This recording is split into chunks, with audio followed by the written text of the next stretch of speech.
Have you always wanted an affordable GoPro camera but didn't want to settle for the Session series?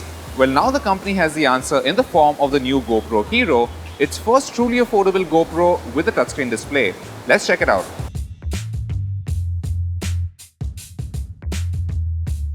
The new GoPro Hero looks exactly the same as the Hero 6 Black, so there's really no change in any dimensions. It weighs around 117 grams just like the others and is fully compatible with all GoPro mounts. In the box, you get a plastic housing that lets you use the GoPro on any compatible accessories.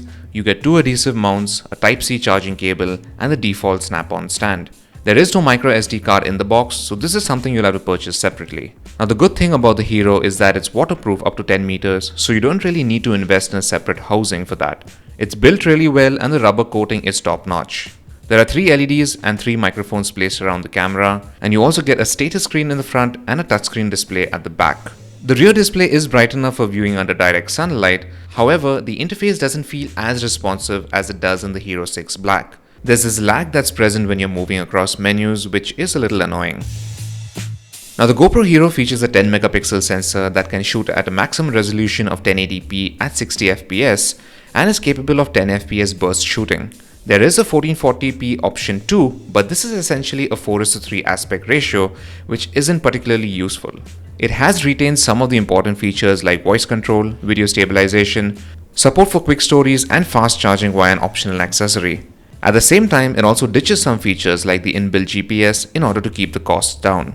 Now many advanced features like ProTune, RAW photo and audio capture have been removed. You still get all the standard modes like video, photo, burst, time-lapse video and time-lapse photo, but the resolutions and frame rates that you can play around with have been reduced extensively. For instance, in video mode, your only option is essentially 1080p at either 60 or 30 fps. Now for photo mode, you can enable WDR or wide dynamic range, which is essentially HDR.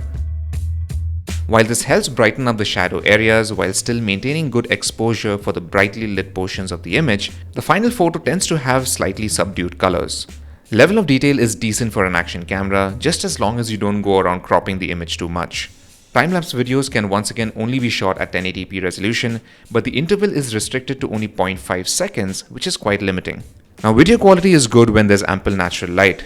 Colors are vibrant and the light metering is handled very well. The stabilization works decently well too when shooting at 30 fps, and 60 fps videos are smooth with a steady frame rate. In low light, the footage gets a bit noisy, although it still manages to capture decent dynamic range. Audio quality is just about average here, which is what we've come to expect from such type of cameras. The GoPro Hero has a 1220 mAh battery, which is the same as the Hero 6 Black. In our tests, with Wi-Fi switched off, we managed to shoot continuously at 1080p resolution for about 1 hour and 52 minutes on a single charge, which is not bad. The new GoPro Hero has been priced very similarly as the Hero5 Session, which sounds great at first since you finally get a GoPro with a display for the price of a Session, but it doesn't necessarily make it the better pick. Now the new Hero has the upper hand thanks to the bigger battery, rear display, HDMI out, etc., but at the same time has very limited shooting modes and you're pretty much stuck to a 1080p resolution.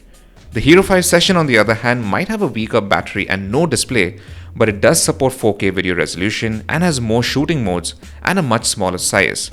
Sadly, it seems as if GoPro is phasing out the Session series of cameras as it doesn't seem to be listed on its website anymore. If you've been longing for a full-size GoPro and don't mind the limited shooting options, then the Hero is your best bet. On the other hand, if you still want more control over the resolution and better features at the same price, then the Hero 5 Session is still the better pick, if you can still find one in the market. So thanks for watching our review of the GoPro Hero, and for all things tech, log on to gadgets360.com.